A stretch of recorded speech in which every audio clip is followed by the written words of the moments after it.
20 years ago, he laughed when you counted every dollar before paying for lunch. Not because he hated you.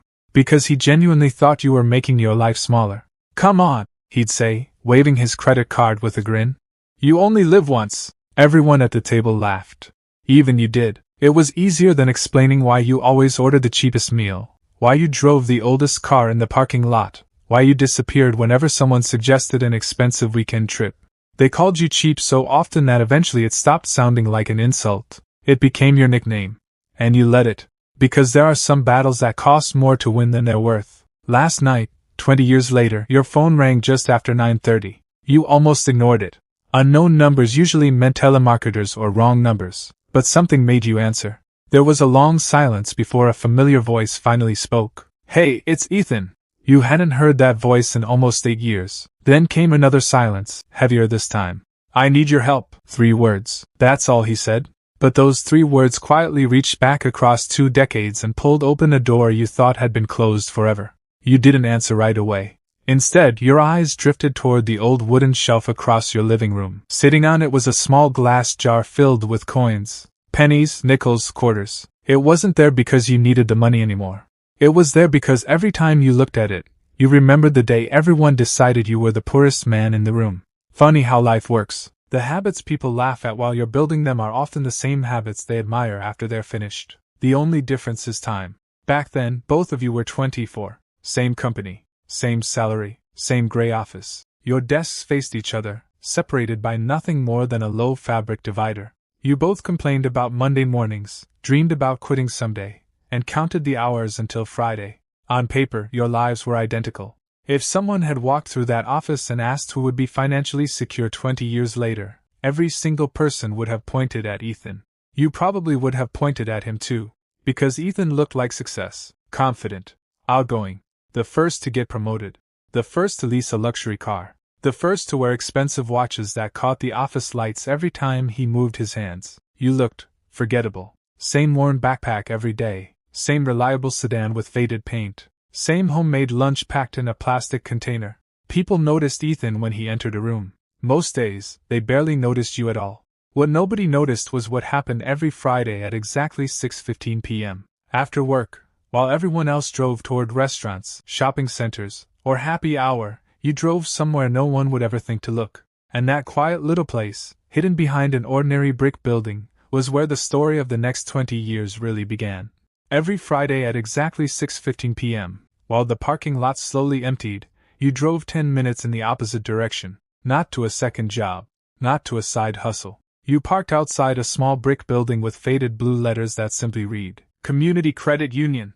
No one from the office banked there. No one would ever think to look for you there. You'd walk inside, nod to the same gray-haired teller, slide an envelope across the counter, and quietly move part of your paycheck into an account nobody knew existed. No apps, no social media screenshots, no celebration. Just another deposit. Every single Friday. It wasn't exciting. That's exactly why it worked. The first time Ethan found out, it happened by accident. One Friday he called just as you were leaving work. Where are you? He asked. We're all heading to the new steakhouse. You hesitated. I've got somewhere to be first, he laughed. What could possibly be more important than free appetizers? Before you could think of an excuse, his black SUV pulled up beside your old sedan. Follow me, he said. Instead, you turned toward the credit union. Curious, he followed. He waited outside until you came back carrying nothing but a folded receipt. Seriously? He asked. You skipped dinner to put money into savings? When you nodded, he stared at you for a second before bursting into laughter. You're acting like you're 80 years old. Then he leaned against your car and said the sentence that would stay with you for the next 20 years. You don't have a money problem. You have a living problem. The next Monday, everyone somehow knew.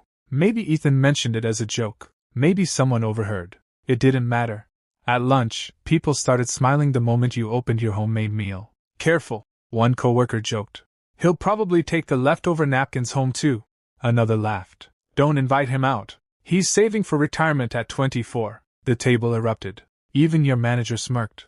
It wasn't cruel. That's what made it dangerous. It was just enough laughter to make you question yourself. That evening, standing alone in your apartment, you opened your banking app. The balance wasn't impressive. Months of discipline had barely added up to anything that looked meaningful. For the first time, You wondered if everyone else was right. Maybe life was meant to be enjoyed now, not delayed for some invisible future that might never come. Your phone buzzed. A group photo from the steakhouse filled the screen. Everyone smiling. Everyone raising glasses. Ethan had added one caption beneath it. Memories are worth more than money. You stared at those 5 words for a long time, because part of you believed them. Your finger hovered over the transfer button. One tap, and you could empty the account, buy the better car, take the trip, stop being the guy everyone pitied. You were closer to giving up than anyone would ever know. What happened the next morning would become the quiet decision that changed the next 20 years of your life. The next morning started like every other Saturday. You grabbed a cup of coffee, sat by the window of your tiny apartment, and opened your laptop. You weren't looking for investment advice or some secret to getting rich. You were looking for permission to quit. You wanted someone to tell you that everyone else was right, that saving was pointless, that life was too short, that you should stop worrying and start spending. Instead, you found an interview with an old man who had retired early after working an ordinary office job. The interviewer asked him the question everyone wanted answered. What's the biggest financial decision you ever made? The old man smiled and said, I stopped trying to look successful before I actually became successful. Then he added something that hit harder than you expected.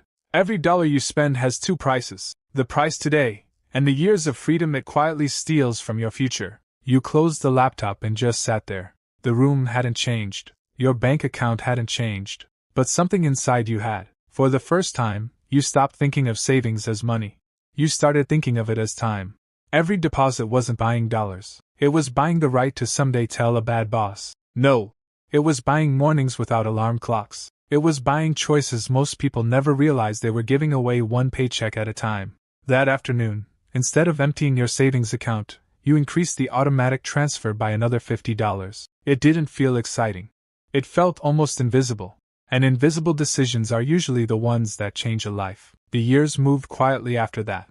Ethan's life looked bigger every time you saw him. First came the luxury apartment downtown. Then the vacations that filled social media every summer. Then the new SUV that made everyone in the office gather around the parking lot. Promotions came faster for him than anyone else. Every success seemed to prove he had been right all along. Meanwhile, your life barely looked different. Same apartment, same reliable car, same packed lunches. The jokes never really stopped. They simply became part of who you were. Ask him before you throw anything away. Someone would laugh. He probably knows how to save that too. You smiled every time because explaining your plan would have sounded ridiculous. You were building something no one could see. Then one Tuesday afternoon, 8 years after that lunchroom joke, your company announced something nobody expected. A merger. New management. Entire departments would disappear by Friday. Panic spread through the office faster than any email ever could. People weren't talking about promotions anymore. They were talking about mortgages, car payments, daycare, and how long their savings would last if the paycheck stopped. You looked across the office at Ethan for the first time that day. He wasn't smiling. He wasn't joking. He was staring silently at his computer screen, tapping his fingers against the desk like a man trying to calculate a future that suddenly refused to make sense. And for the first time since you'd known him, you realized something that changed the way you saw success forever. Ethan had always looked rich, but you had no idea if he was actually safe. Friday arrived with the kind of silence that only exists in offices where everyone is pretending not to panic. Cardboard boxes appeared one by one. Managers stopped making eye contact. By noon, people who had worked there for 15 years were carrying framed family photos through the parking lot. At 2:17 p.m., your phone vibrated. One email. Position eliminated. You stared at the screen for a few seconds, then quietly closed your laptop. Across the room, Ethan received the same email. But his reaction was different. He stood up so quickly that his chair rolled into the aisle. He kept repeating the same sentence to anyone who would listen. This can't be happening. This can't be happening. It wasn't the job he was afraid of losing. It was everything the paycheck had been holding together. That evening, you both walked out of the building for the last time. Ethan unlocked his SUV but didn't get in. He leaned against the door and forced a smile. A couple of weeks off might actually be nice, he joked.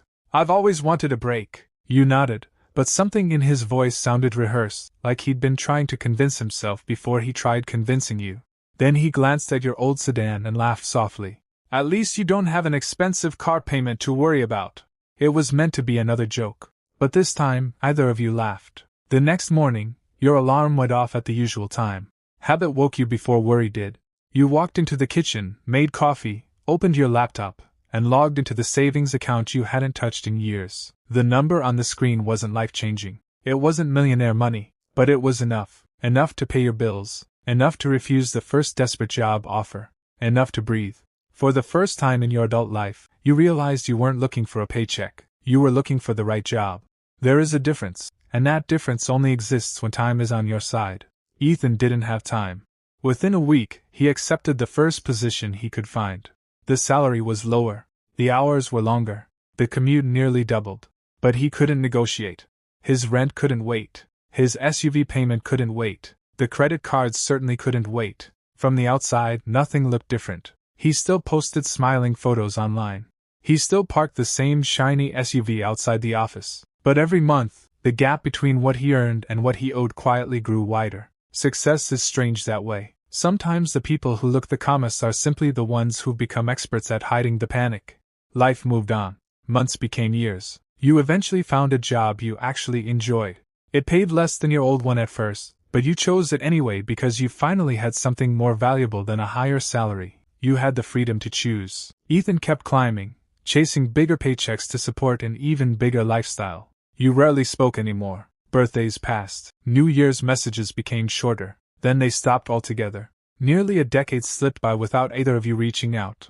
Until one rainy Tuesday night, 20 years after he first laughed at your savings habit, your phone lit up with a name you hadn't seen in almost 8 years. Ethan calling. You stared at the screen for a few seconds before answering. Hello? There was no response at first, just the faint sound of someone breathing. Then Ethan spoke, and for the first time in 20 years, his voice sounded smaller than you remembered. Hey, I know it's been a long time. Another pause. Can I come over? 40 minutes later, he was sitting on your couch with a cup of coffee between both hands. He looked older than his age, not because of gray hair or wrinkles, because some kinds of stress age a person from the inside. He glanced around your modest home and frowned. I thought, he stopped himself. I thought you'd have a bigger place by now. You smiled. I could have. I just never needed one. He nodded slowly, as if that sentence belonged to a language he'd never learned. For a while, neither of you spoke. Then he took a folded envelope from his jacket and placed it on the table. It was overdue notices, credit card statements, a mortgage warning, medical bills from his wife's surgery. Years of trying to look successful had finally caught up with him. I need $2,000, he said quietly. Just until next month. You didn't open the envelope. You didn't ask how it happened. You simply stood, walked into the other room, and came back with a check already signed. He looked at it but didn't take it. Instead, he looked at you. How? He asked. We started in the same place. I made more money than you almost every year. I had better jobs, bigger bonuses. How are you the one helping me? You leaned back in your chair and looked toward the small glass jar of coins sitting on the shelf. Do you remember that Friday outside the credit union? You asked. He laughed once, embarrassed. When I called you cheap? You nodded. That wasn't the day I started saving money. You picked up the jar and gently shook it. The coins clinked together. That was the day I stopped trying to impress people who were never paying my bills. Ethan stared at the jar without saying a word. You continued. Everyone thought I was sacrificing my happiness. The truth is, I was buying my freedom one paycheck at a time. The room fell silent again. Finally, Ethan looked down at the check still resting on the table. I'm sorry, he said. Not because I need this. His voice cracked slightly. Because I spent 20 years laughing at the very thing that could have saved me. You pushed the check toward him. Keep the money, you said, but promise me one thing. He looked up. When this is over, don't spend the next raise trying to look like you've recovered. Spend it making sure you never have to sit on someone else's couch asking this question again. As he walked to the front door, he stopped and looked back at your old sedan parked in the driveway. It was newer than the one you drove 20 years ago, but not by much. He smiled to himself. You know, he said softly, I used to think that car meant you were falling behind. You smiled back. It wasn't taking me to work, you replied. It was taking me somewhere much farther. He left without another word. You closed the door, walked back into the living room, and placed the glass jar exactly where it had always been. You didn't keep it because the coins mattered anymore. You kept it because it reminded you of a truth almost everyone learns too late.